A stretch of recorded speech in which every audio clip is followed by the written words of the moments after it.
can we have all these churches on all these corners with all these members and all these preachers and all these programs and still have all this mess? There's a problem. There's no water in the sanctuary. Dr. Tony Evans says God's living water flows through us. If you want to have transformation in society, you've got to first have disciples in the sanctuary.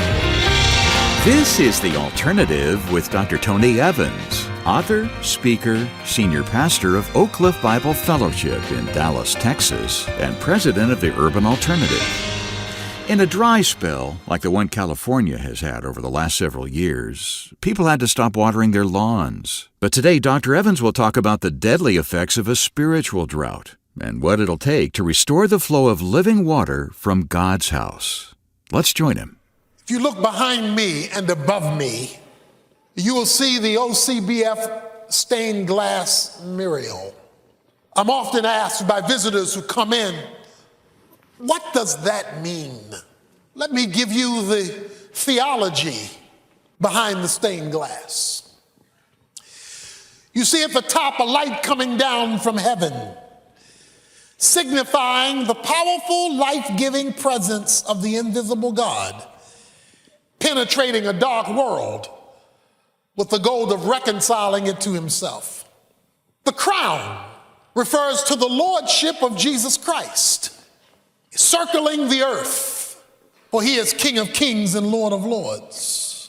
The red cross coming down, of course, typifies his work of redemption, which is the foundation upon which the church is built. Underneath there's the banner. It simply says, preach the word. Because it is through his word that we discover his expectations. We hear his demands. For he is the final authority governing his church. You see, the mural is simply designed to be a visual reflection of the Oak Cliff Bible Fellowship mission statement, which is discipling the church to impact the world. That as we, God's people, are transformed, we are to be agents of transformation to the world where God has placed us. As I thought about our vision, I thought about Ezekiel 47. Ezekiel has a vision. It is an eschatological vision, a vision of the eschaton. It is a vision of the future.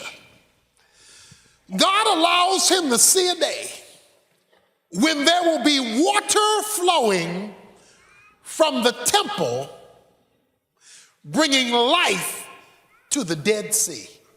Ezekiel said, I was brought to the house, the temple, the place of worship.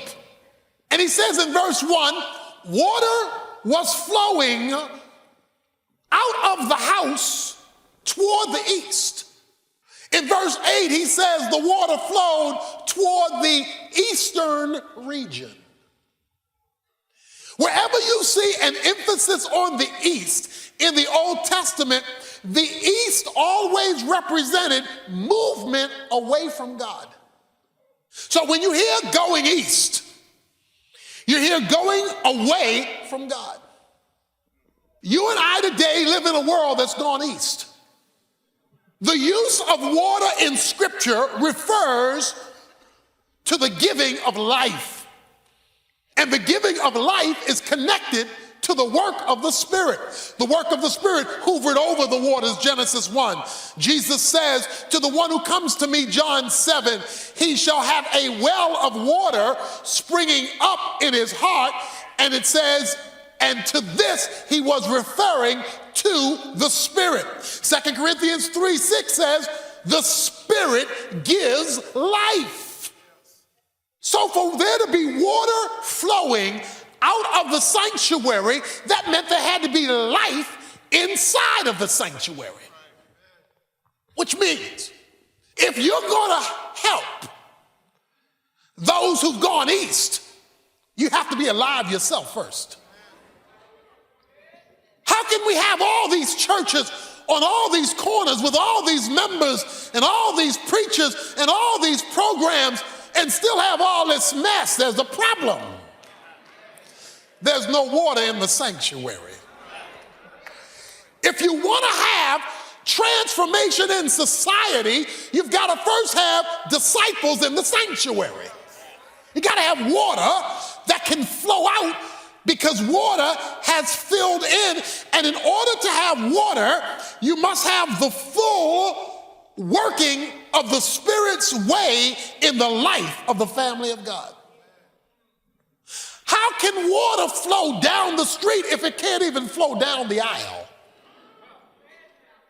The challenge today in the vision of our ministry, in the vision of our church, is to develop a congregation that is full of the Spirit of God, because when you're full of the Spirit of God, you're full of water. You're full of life. If Jesus isn't the answer in here among those who know him, he can't be the answer out there to those who don't. If God is a 90-pound weakling in here, he's anemic out there. If there is no food in here, they're going to be starving out there. He says the water flowed from the sanctuary. In order for electricity to illuminate a dark room, the bulb must be filled first. In order for light to fill a dark room, the bulb must get full of electricity so that it can light up everywhere around it. The role of the church is to bring life to the society, but it first must experience that life itself. Then why is it that we don't seem to be experiencing that life? Because while the world has gone eastward, the church has followed it in that direction. The lordship of Jesus Christ, the crown, is what gives water in the sanctuary, because to be full of the Spirit is to be submitted to the lordship of Jesus Christ. And it starts in the house of God. It starts at the altar. The life-giving presence of God, the life-giving power of his Spirit was to flow. Life was to flow from the sanctuary. Then that means that the sanctuary was alive and thick. When you look at the church in the book of Acts, it was thick with the Spirit of God. That was because it was thick under the lordship of Christ. It was thick. It says the Spirit came like a mighty rushing wind and filled the house where they were worshiping. And it said the supernatural showed up. Here's the principle. The supernatural will only show up to the level of your filling. The supernatural will only show up to the level, to your water level. If your water level is low, the presence of the supernatural will be low. If your water level is high, the experience of the supernatural will be high. I want water to flow from Oak Cliff Bible Fellowship eastward.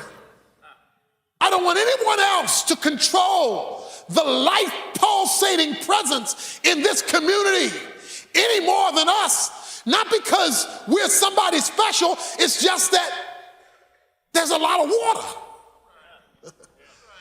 And it's seeping everywhere. You know, when you have an overflow in the sink, it just seeps everywhere. You can't hold it hostage. It's too much of it.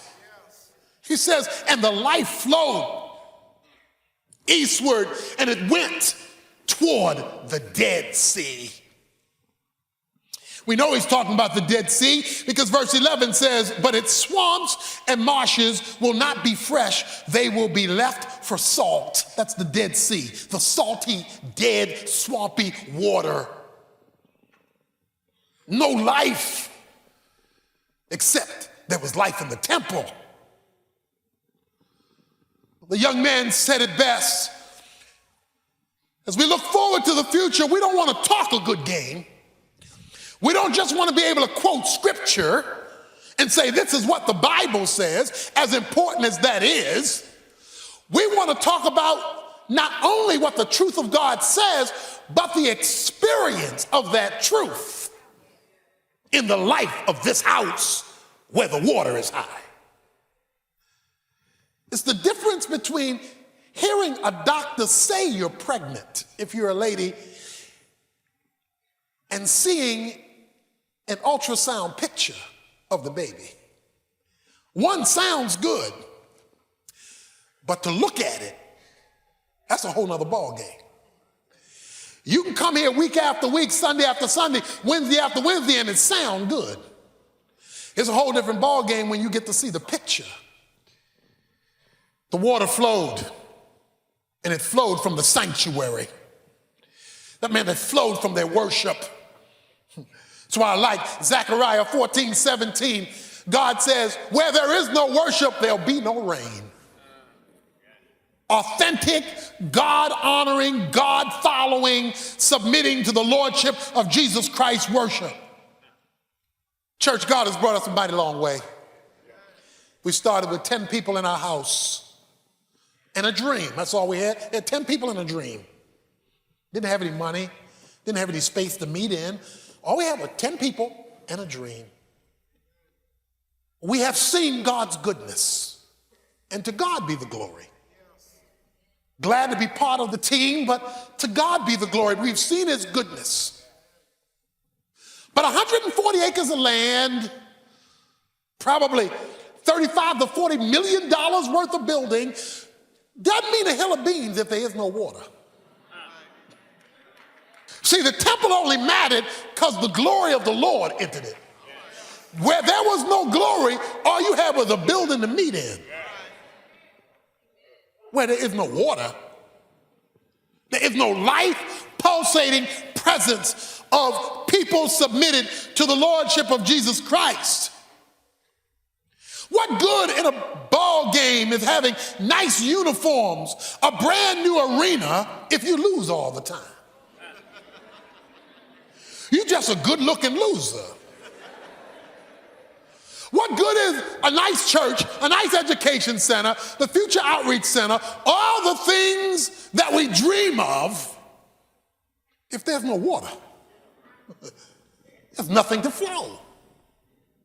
Dr. Evans will come back in a moment with more specifics about how to clear the logjam and get the water flowing again. Now, the longer we've been living in a spiritual desert, the easier it is to begin doubting that God can reach out and revive us. But he can, and Dr. Evans explores how to see it happen in his new book, Kingdom Citizen. He explains why our country's problems aren't political or cultural, and outlines the spiritual strategies that can reverse the decline, division, and despair in our communities, and eventually the entire nation. Before you vote, let Tony take you through the issues that matter to God, no matter what the politicians may say. Visit tonyevans.org today and request your copy of Kingdom Citizen. And if you include a donation of any amount, large or small, we'll send it to you as our gift of appreciation. This offer won't be available for long, so be sure to visit tonyevans.org today or give us a call at 1-800-800-3222 and let one of our staff members help you make the arrangements. Again, that's 1-800-800-3222. I'll repeat that information for you later on, but right now, here's Dr. Evans with more of today's message. Look at what we're told in verse 9 and verse 12. It will come about. Every living creature that swarms in every place where the river goes will live, and there will be very many fish, for these waters go there. The fresh water goes to the stale water, and others become fresh. In other words, where it's not fresh, it becomes fresh because the water flowing from the sanctuary infiltrates the Dead Sea. He puts it this way in verse 12, and by the river on its banks, on one side and on the other, will grow all kinds of trees for food. Their leaves will not wither, their fruit will not fail. They will bear every month because their water flows where? From the sanctuary. And their fruit will be for food, and their leaves were healing. Guess what he says? When the water flows from the sanctuary, life will breed where death used to rule. It means this community should be alive. It has nothing to do with what the politicians are doing. It has nothing to do with what the sociologists are doing. It has nothing to do with the business people are doing. It has to do with water leaving the sanctuary. It ought to be a pulsating place to live and work and raise a family, because we are discipling the church to impact the world. We're not just doing it for ourselves. On the Day of Atonement, God says when the Day of Atonement took place, Leviticus 25, God would restore the land, set free the slaves, remove the debt. He said there would be transformation in society when people met at the Day of Atonement. In other words, when the sanctuary was alive. It showed up everywhere. I'm often asked, why have we purchased so much land? My first answer is we're not finished yet. Because to get the land means to control what happens on it. But we want water to flow there. We want the sanctuary to influence the economic development that we want to bring to this area. We want water to flow across the street as we educate the kids and bring in the teenagers and work with the families and meet the needs of the poor and help get people off of welfare. We want there to say, there is water coming out of that church.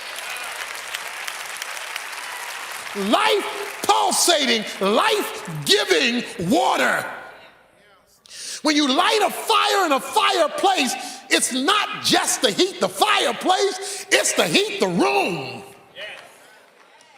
We want to light a fire of disciples here full of the Spirit so we can set aflame the community that God has called us to serve. We want water, we want heat, we want bread in this place.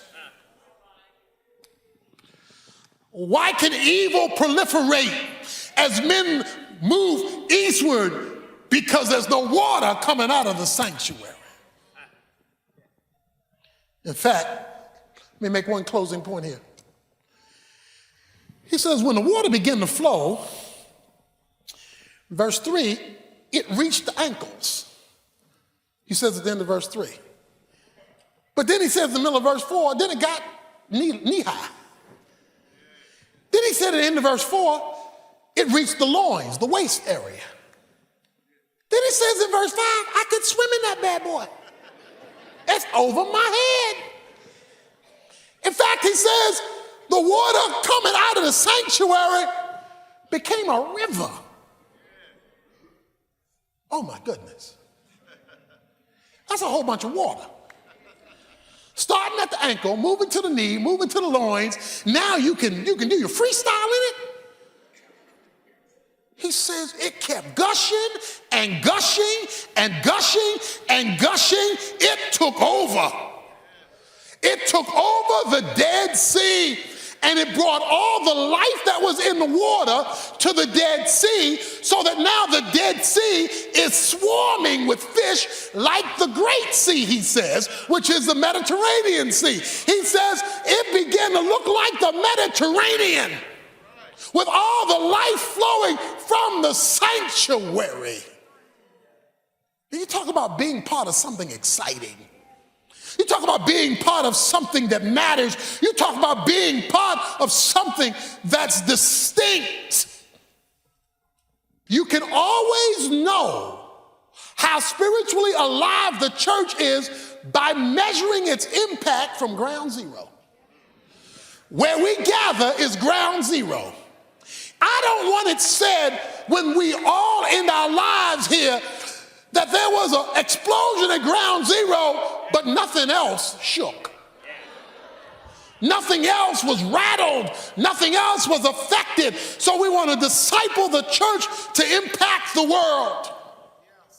We want water to flow. We want it to flow in you and through you, but in us and through us.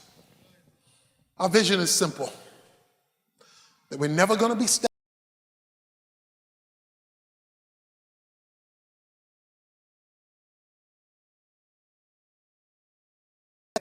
For the next 12 years, God give me life, and the Lord inspires the saints to support the vision. This is what we want to see.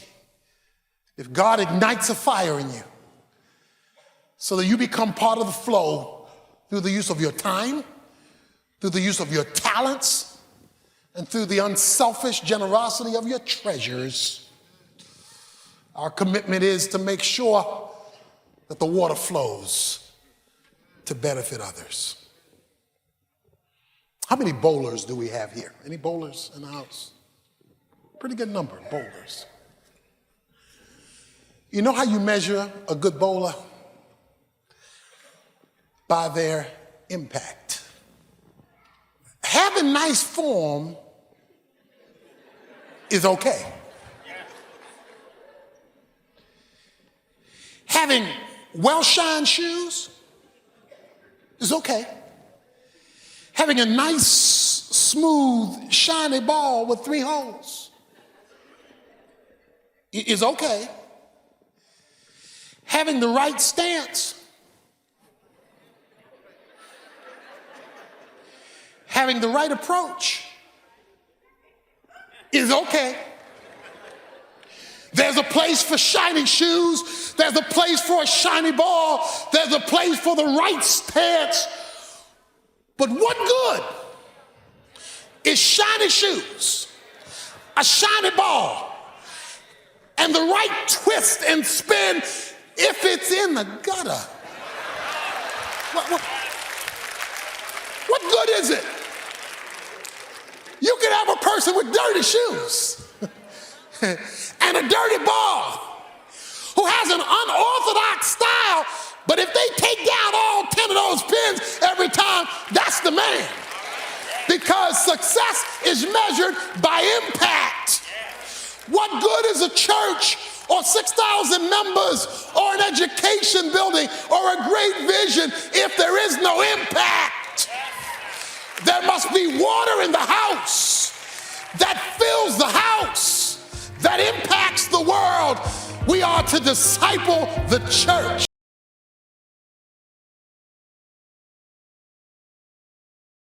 Dr. Evans will come back in a moment with a final invitation to wrap up today's message, part of his 14-lesson collection called Turning a Nation to God. It's a hard-hitting look at what it means to be a citizen of heaven living in a place called America, and the difference we can make when we start paying more attention to God than we do to the politicians. Get a copy for yourself and one to share with your church. Just visit tonyevans.org for the details. And while you're there, don't forget to request Tony's brand new book, Kingdom Citizen. As I mentioned earlier, we're offering it as our thank you gift when you make a contribution of any amount, large or small, to help keep Tony's teaching on this station. Get your copy today by visiting tonyevans.org or give us a call at 1-800-800-3222, where we have staff members standing by day and night to help you with your resource needs. Again, that's 1-800-800-3222. Forget your keys, and you'll be inconvenienced. Forget your bills, and you'll pay a penalty. But when a person or a whole nation forgets God, well, the results are deadly. And that's what Dr. Evans will tell us about tomorrow. But right now, he's back with a final word for us. We're inviting you to join us in the vision, to make it part of your vision, to not come and sit in your theater seat, eat your popcorn, and ask, what's the show today? But to say, I want to be part of that life-receiving, life-giving, life-sharing transformation. That is our dream, our vision. That's water in the house going east to make dead things live. And all God's people said, amen. The Alternative with Dr. Tony Evans is brought to you by the Urban Alternative and is made possible by the generous contributions of listeners like you.